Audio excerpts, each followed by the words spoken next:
कल हमने जो है वो आइगन वैल्यू और आइगन वेक्टर्स जो हैं उनको कैलकुलेट किया था। तो आज जो है वो हम स्टडी करेंगे डिस्क्रीट एंड कॉन्टीन्यूअस स्पेक्ट्रा।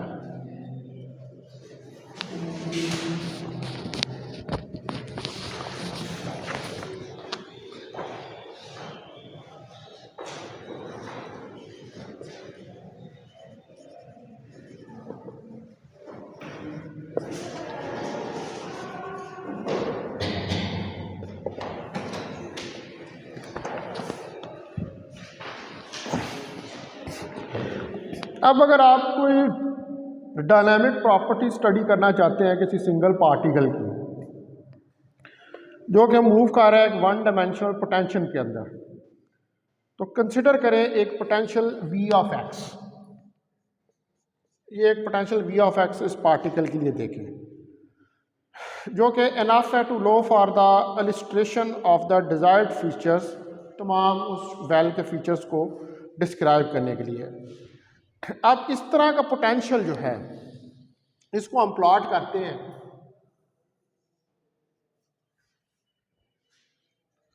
ये देखें x,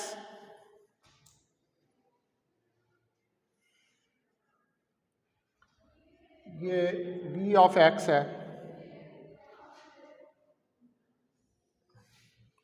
यहाँ पर ये कोई v2 पोटेंशियल है, इस जगह पर कोई v1 पोटेंशियल है।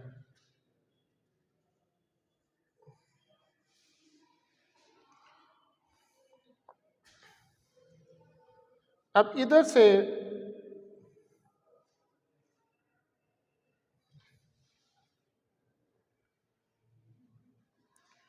ये पोटेंशियल स्टार्ट होता है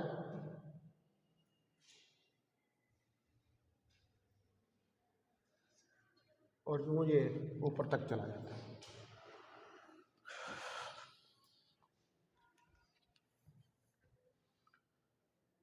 तो अगर यहाँ से इसको इसके साथ मिला दें और इसको इसके साथ मिला दें और ये इसके साथ मिला दें, तो ये कोई एनर्जी E है। यहाँ पर ये V मिनिमम है, ये पॉइंट x1 है, ये x0 है, ये x2 है।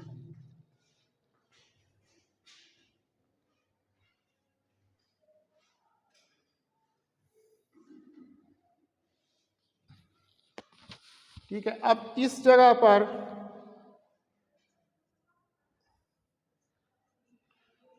ये अनबाउंड स्टेट्स हैं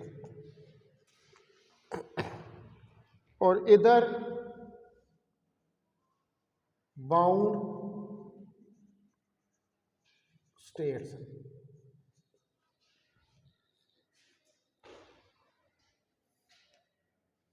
तो ये हमने फिगर बनाई है, शेप है जनरल पोटेंशियल की, उसको कहते हैं फिगर ए, शेप ऑफ ए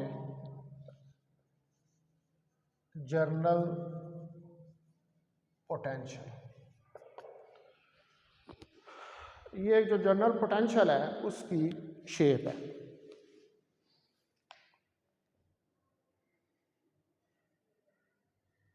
तो ये फाइनाइट है, it is finite at x plus minus infinity. ये इंफिनिटी के ऊपर फाइनाइट है, यानी कि कैलकुलेटेबल है। v of minus infinity is equal to v1 और v of plus infinity is equal to v2। और यहाँ पर v1 is less than v2 है, यानी कि v1 स्मॉलर देन v2 है। आप देख सकते हैं यहाँ से ये v1 है, ये v2 है, तो ये v1 v2 से स्मॉलर है, ग्राफ में नजर आ रहा है। v1 is less than v2।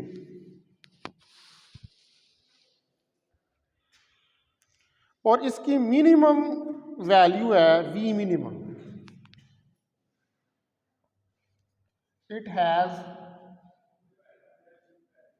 Minimum value V minimum, जो ये है, ये जा रही है इसकी मिनिमम वैल्यू ये।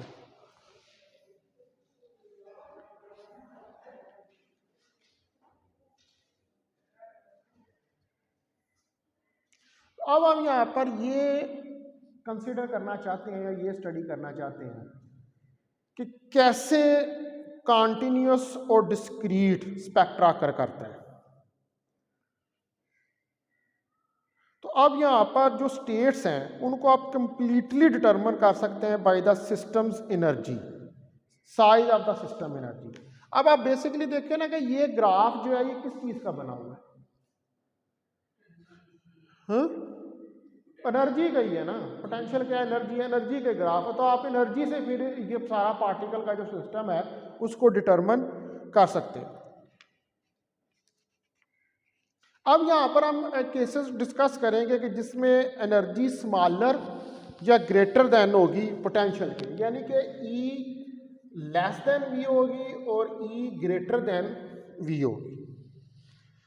इन केसेस को हम स्टडी करके देखेंगे।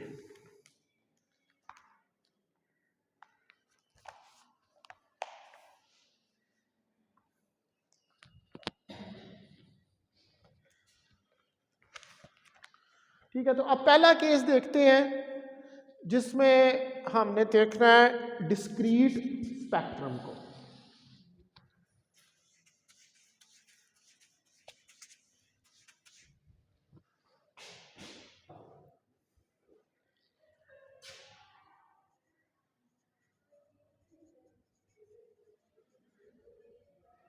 तो डिस्क्रीट स्पेक्ट्रम जो है ये बेसिकली बाउंड स्टेट्स को रिप्रेजेंट करता है। अब बाउंड स्टेट कब अकर करती है, जब पार्टिकल जो है can not move to infinity, फिर बाउंड हो गया ना। जब इंफिनिटी तक नहीं जा सकता तो फिर पार्टिकल बाउंड है। ठीक है, bound states occur when the particle cannot move infinity,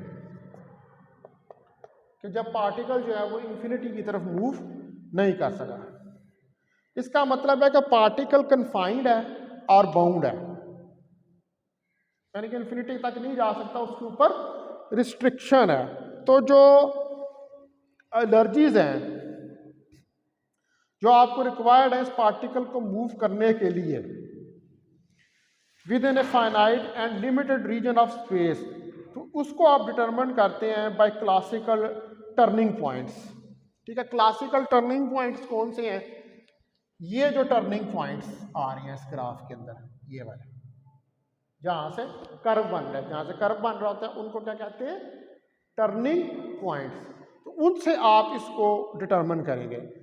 तो जो श्रोडिंगर इक्वेशन है इन रीजन्स के अंदर, उसका सोल्यूशन जो है वो डिस्क्रीट होगा, यानी कि जब आप इन रीजन के अंदर श्रोडिंगर इक्वेशन को सॉल्व करेंगे, श्रोडिंगर इक्वेशन को सॉल्व करने के बाद श्रोडिंगर इक्वेशन का सोल्यूशन निकालेंगे। श्रोडिंगर इक्वेशन से क्या होता है, एनर्जी निकलती है। श्रोडिंगर इक्वेशन से क्या होता है, वेव फंक्शन निकलता है। अभी आपने पोटेंशियल इन अ वेल के अंदर पार्टिकल जो था उसकी एनर्जी और उसका वेव फंक्शन निकाल के देखे थे, तो वो आपको क्या मिले थे, डिस्क्रीट मिले थे। ऐसे मिला था ना, E(n)m²(s²) 8ml², E1 E2 E3 E4 E5। इसी तरह आपको मिले था वेव फंक्शन ψ1 ψ2 ψn, ठीक है, 2/L√sin n πx/L जो है उसमें भी आप रखे थे वो ψ1 ψ2 ψ। तो इसका मतलब है कि ये जो इस बाउंड स्टेट के अंदर आपको जो सॉल्यूशंस मिलेंगे श्रोडिंगर वेव इक्वेशन के, वो डिस्क्रीट होंगे। तो जो इनफाइनाइट स्केयर वेल पोटेंशियल है और जो हार्मोनिक ऑसिलेटर्स हैं वो टिपिकल एग्जाम्पल्स हैं इसकी बाउंड स्टेट्स की। ठीक है, कौन कौन सी, नंबर 1 इनफाइनाइट स्क्वायर वेल और नंबर 2 के ऊपर सिंपल हार्मोनिक ऑसिलेटर।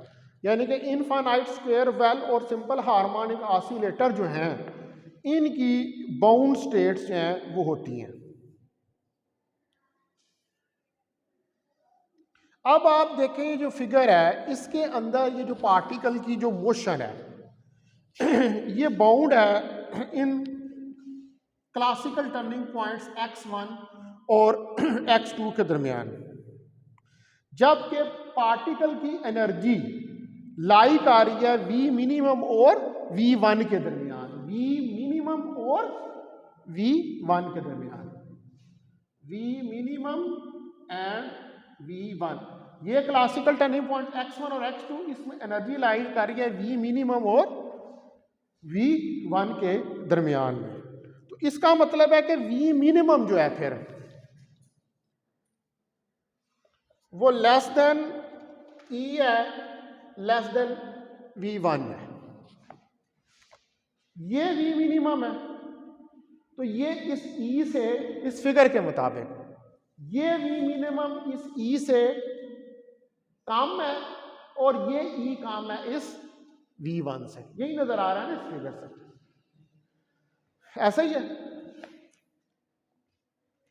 तो जो स्टेट कॉरस्पॉन्ड करती हैं इन एनर्जी रेंजेस को, इनको हम कहते हैं बाउंड स्टेट्स। ठीक है, यानी कि इस एनर्जी रेंज को, ये वाली,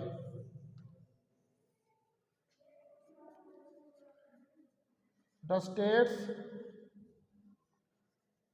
corresponds to this energy ranges are known as bound states. तो अब ये बाउंड है, इन एनर्जीज के अंदर ये स्टेट्स जो हैं वो बाउंड है। तो ये वो स्टेट्स हैं, they are defined as states where the wave functions are finite or zero. ठीक है, हम ये कह सकते हैं they are defined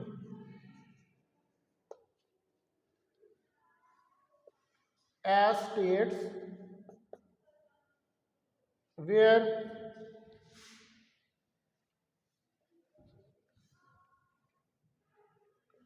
wave function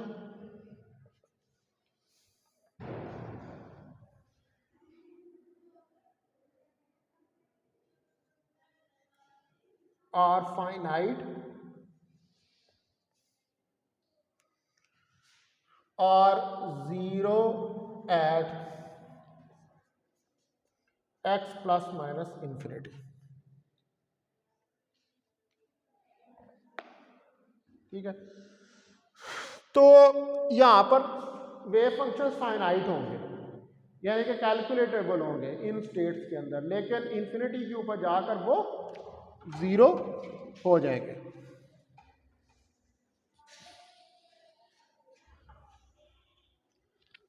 तो in bound states the energies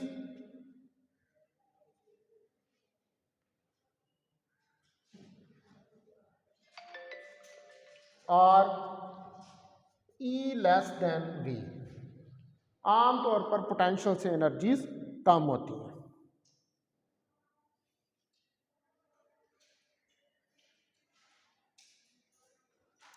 तो अब अगर बाउंड स्टेट्स ने एग्जिस्ट करना है, यानी कि आपके पास बाउंड स्टेट्स मौजूद हैं, तो फिर आप एक बात याद रखें कि इस केस के अंदर एक मिनिमम होना जरूरी है। देखो ना, ये मिनिमम आ रहा है, अगर बाउंड स्टेट्स हैं तो एक मिनिमम एट लीस्ट होना जरूरी है, जो कि वो मिनिमम लेस देन V1 हो, इस V1 से कम हो।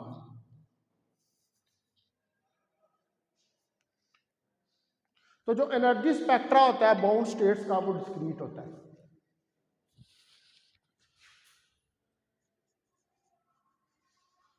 the energy spectra of the bound states is discrete। तो जो एनर्जी स्पेक्ट्रम होता है इन बाउंड स्टेट्स का वो डिस्क्रीट होता है।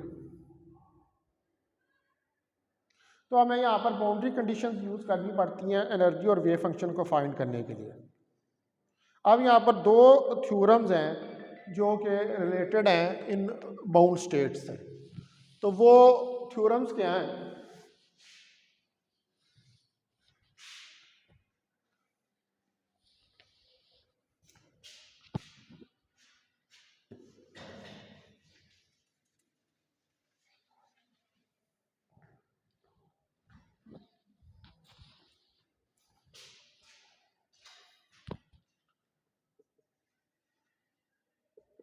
थ्योरम 1 है कि किसी वन डायमेंशनल प्रॉब्लम के अंदर द एनर्जी लेवल्स और bound states are discrete and non degenerate. Discrete और नॉन डीजेनरेट होते हैं किसी वन डायमेंशनल प्रॉब्लम के अंदर। इन 1D प्रॉब्लम the energy levels of a bound state are discrete। वो डिस्क्रीट होते हैं एंड नॉन डीजेनरेट। ज़ाहिर बात है डिस्क्रीट होंगे तो फिर डिफरेंट वैल्यूज होंगी। दूसरा थ्योरम है कि जो वेव फंक्शन है कोई भी psi n of x one dimensional bound state system के अंदर हैज़ एन मोड्स, यानी कि साइन एन ऑफ एक्स जो है एन टाइम वो वैनिश करेगा n times if n is equal to 0। अगर एन 0 है कारस्पॉन्डिंग द ग्राउंड स्टेट और n-1 मोड्स हैं if n1 correspond to the ground state. ठीक है, ये थ्योरम कह रहा है कि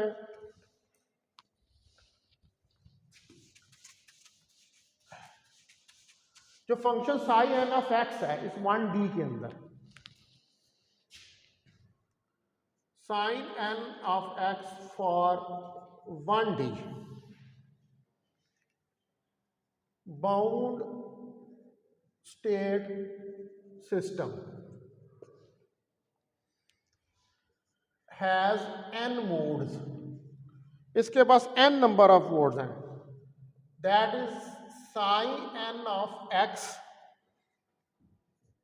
vanish n times if n is equal to 0 corresponds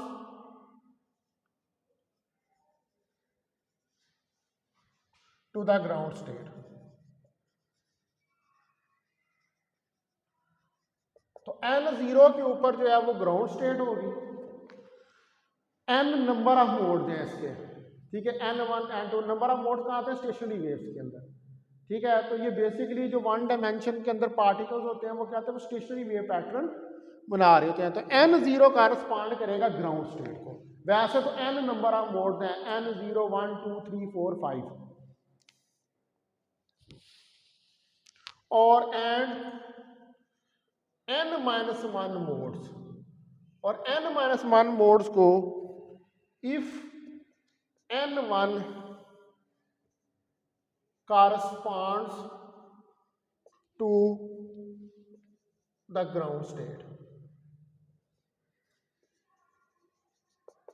तो अगर n 0 है तो फिर जो है कॉरस्पॉन्ड करेगा ग्राउंड स्टेट को, लेकिन अगर n-1 मोड्स हैं तो फिर n1 कॉरस्पॉन्ड करेगा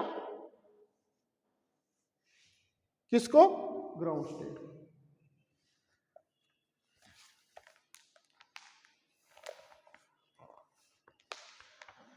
अच्छा जी, उसके बाद दूसरे नंबर पर जो है वो आपके पास आ जाता है कॉन्टिन्यूस स्पेक्ट्रम।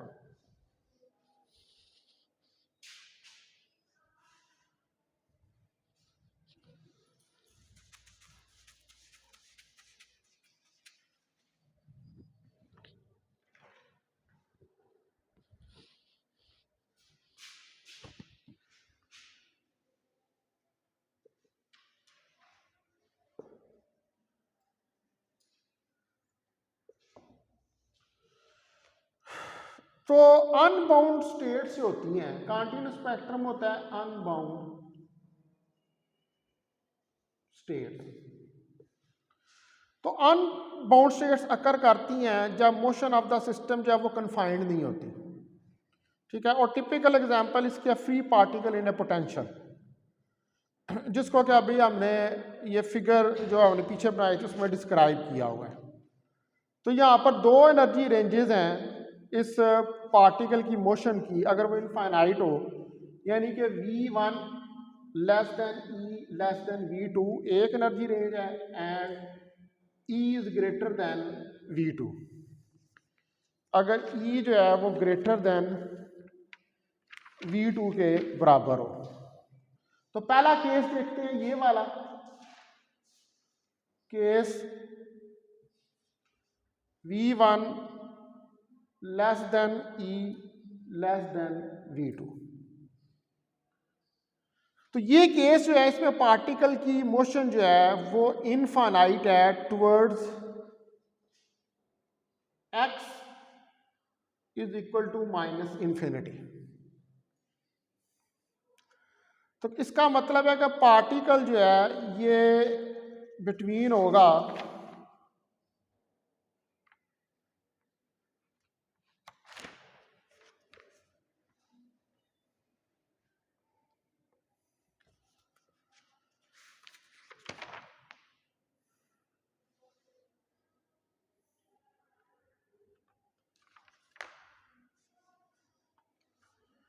यानी कि ये इन्फिनिट तक जो है ये पार्टिकल जा सकता है। तो आप इसको कह सकते हैं कि ये मूव कर सकता है इन टर्निंग पॉइंट्स के दरमियान में, ठीक है। जो अब देखेंगे यहाँ पर ये v2 है और ये अब इधर से आगे भी पार्टिकल जो है वो जा सकता है, यानी कि इन्फिनिटी तक जो है वो जा सकता है। पहले तो ये बाउंड था यहाँ तक, इससे बाहर ये आगे नहीं जा सकता। तो जो एनर्जी स्पेक्ट्रम है अब यहाँ पर इसका ये कंटिन्यूस होगा, क्योंकि अब ये इन्फिनिटी तक ये पार्टिकल जो है वो जा सकता है। और एनर्जी आइगन वैल्यूज जो है वो क्या होगी, वो पहले नॉन डीजेनरेट थी, यहाँ पर डीजेनरेट होंगे एक ही जैसी सारे, क्योंकि कंटिन्यूस है।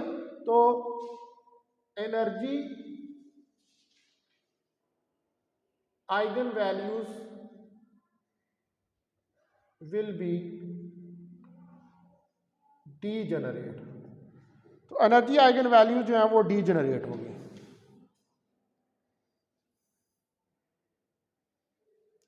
अब ये जो हमारे पास श्रोडिंगर वेव इक्वेशन होती है वो क्या होती है, minus h cut square over 2m d square psi of x over d x plus V of x psi of x is equal to E psi of x. यहाँ पर ई जो है वो एनर्जी ऑफ द पार्टिकल है। तो अब इस equation के दो लीनियरली इंडिपेंडेंट सॉल्यूशन निकल सकते हैं इस केस के लिए, लेकिन यहाँ पर फिजिकली जो है वो एक ही एक्सेप्टेबल होगा। तो ये सॉल्यूशन जो है ये ऑसिलेटरी होगा और रैपिडली डिकेइंग होगा, और जो अनडाइवर्जेंट सॉल्यूशंस होंगे वो अनफिजिकल होंगे, ठीक है। उसके बाद दूसरा केस जो है वो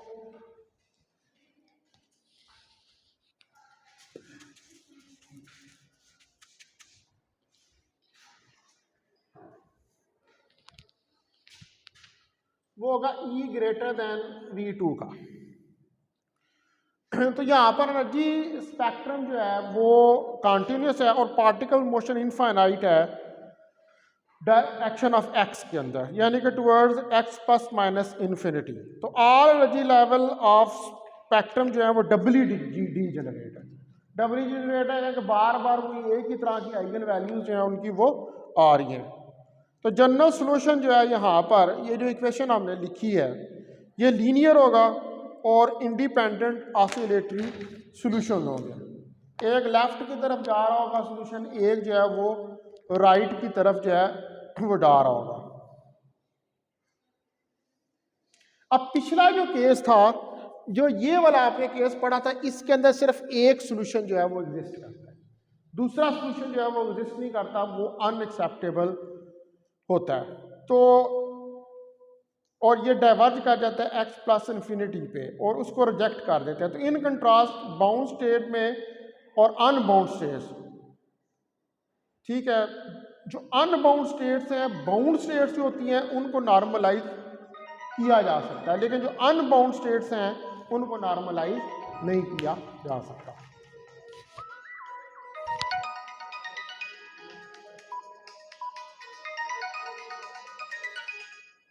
हेलो, अस्सलाम वालेकुम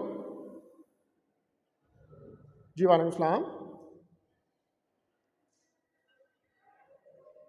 आप इधर आ जाइए रूम नंबर 74 MA ब्लॉक में। हाँ जी, MA ब्लॉक में रूम नंबर 74। हाँ जी,